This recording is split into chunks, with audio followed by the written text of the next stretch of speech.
Most people are waiting for the perfect moment to start a business. More money, more time, more confidence. But here's the truth that nobody's saying out loud. You don't need any of that. I found businesses that you can start today with $1,000 or less and stick around for number 4. I personally run it. And for every business, I'm giving you the startup cost, real income proof from real owners, and why right now is the best time to start it, and whether or not it's a good idea for you to start it in your specific situation. So with that being said, let's go ahead and jump into it right now. All right. Business number 1 is going to be dog walking and pet sitting. And I know what you're thinking. Dog walking? Seriously? That's not a real business. But hear me out. CNBC lists dog walking on their list of 27 businesses that you can start for less than $1,000. And you just need to spend on pet business insurance, which is around $200 to $400 a month. The way you start is you sign up on Rover or Wag for free. You set your rates and the platform does the marketing. And if you like dogs, this is perfect for you. Now, Allison Chan is a paralegal in Chicago and she started boarding dogs through Rover while studying for the bar exam. And she needed extra money and she figured that she'd watch a few dogs alongside her own. And she now makes $3,750 every single month from dog sitting. And this is all while doing a full-time career. And she calls it like a second salary. But it doesn't stop there. Bethany Lane started her dog care business in 2014 just to make rent and pay off loans. Charging upwards of $35 per walk, she hired more walkers, scaled it up, paid off all of her loans, and bought a vacation home. And her business is comfortably in the 6-figure range, but she started it just to make rent. But why now? Well, the ASPCA reports that over 23 million American households have a dog or a cat.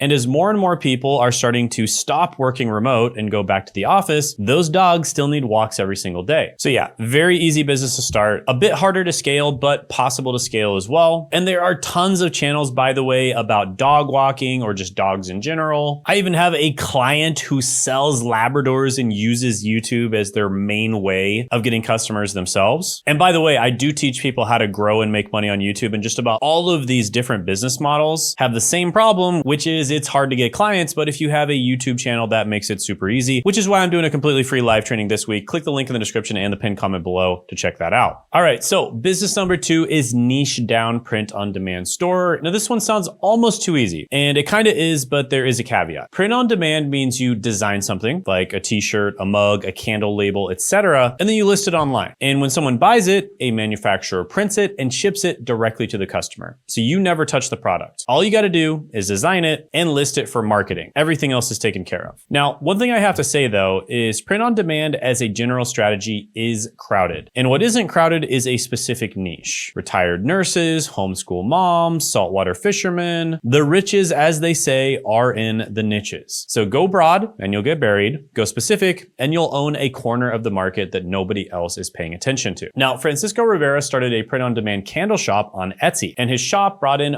$462,000 in sales, enough to quit his tutoring job. And when asked if somebody else could do it, he said, "I don't think I'm special, I just work hard." Emily Odio Sutton started her shop in December 2022, sitting on her couch, watching Real Housewives. And her shop did $220,000 in its first full year. And she used the profits to wipe out her entire $20,000 in student loan balance. And she's still going strong. And recently, she just reached over $800,000 in Etsy sales. Now, Entrepreneur Magazine calls print on demand one of the top online business models actively working right now. And they say low risk and fast to start, no storage, no inventory, and no shipping headaches. Now, as you can imagine, there are lots of YouTubers who do print on demand. They sell merch. With that being said, it's very easy to do that when you already have a massive audience. But there are definitely other ways of doing it, like listing it on different marketing platforms, Amazon, Etsy, etc., and just being able to stand out. All right, quick break. I'm hanging out with my brother Zach right now, and I just wanted to let you know that this week we are hosting a free one-time live workshop. So one thing that people struggle with the most is finding their niche, and that is why we actually created an AI called the Niche Validator that's going to help you find your niche or help you dial in your niche if you already have one. And we're going to be giving away this Niche Validator this week at a live workshop, and it's called the YouTube Content Advantage for Making Money in 2026. And if you're struggling to find your niche, or you don't want to commit months or even years to a niche that ends up not being profitable, then this is for you. So click the link in the description and the pinned comment below, and once you register, hit add to calendar so it shows up on your Google, Apple, or Outlook calendar. And if for whatever reason you're watching this in the future,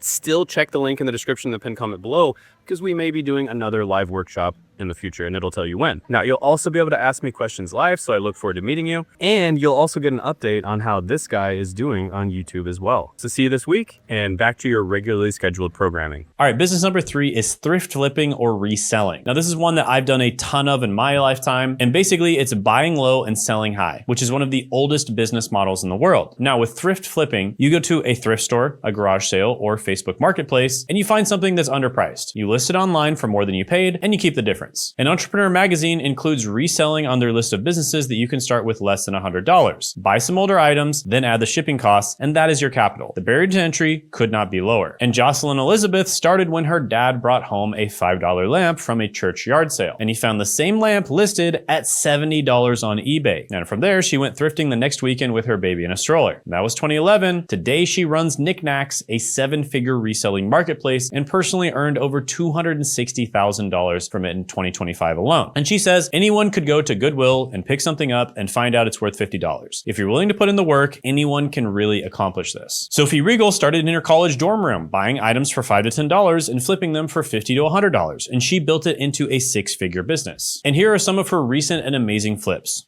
$5 to $350 for a Versace dress, and $35 to $525 for a bolo jacket. So as you can see, this is especially good if you are knowledgeable in a certain niche or vertical. So in her case, she was knowledgeable about clothes. I don't really know much about clothes, so it wouldn't be the right vertical for me. But that is what gives you an advantage, is having knowledge of a particular vertical. And here's why the timing is right. The resale market doesn't slow down during economic uncertainty. It actually grows. And as one CNBC feature reseller put it, when a recession hits, people don't want to pay full price. Thrift stores thrive during recessions, and resellers do too. All right, next business model is going to be online coaching or online education. And this one is personal. I'm not just recommending this business, I run it. The only thing that you need for this business is your knowledge. The other thing you need is probably already sitting in front of you. A laptop. You start with zero capital, and they are going to pay for your expertise. Now, I built Content Growth Engine, which is a YouTube coaching program starting with nothing but a channel, a skill, and the willingness to teach. No investors, no massive team to start, no fancy office, just me, a camera, and a niche that I understood. So the startup cost was basically zero because I was just teaching people something that I was already good at. And trust me, there are things that you are already good at that you could teach to other people. And the demand is already there. According to IPEC, every single month, there are 1.5 million searches by individuals and companies looking for executive business and life coaches. You just have to show up. Now, here's how my model works, and pay close attention to this. I create YouTube content that attracts the right people. Those people attend my free weekly webinar where I teach YouTube growth strategies. 99% of people who watch my channel and attend my webinars benefit from them. They get a ton of value, but they never end up working with me. But there's 1% of people out there that do attend, and they actually do want one-on-one coaching with myself or my team. And this makes a lot of sense because I teach YouTube growth strategies, and of course you can implement on your own, but it's going to take you longer. But if you want to fast track it, you can work with myself or my team. So some of them are happy to become high-ticket coaching clients. So it's just content, a free event, and a clear offer. And if you're wondering how much you could earn through coaching, well, you can get into the millions of dollars a year range. I've been doing hundreds of thousands of dollars a month now for several years, and I've even had $1 million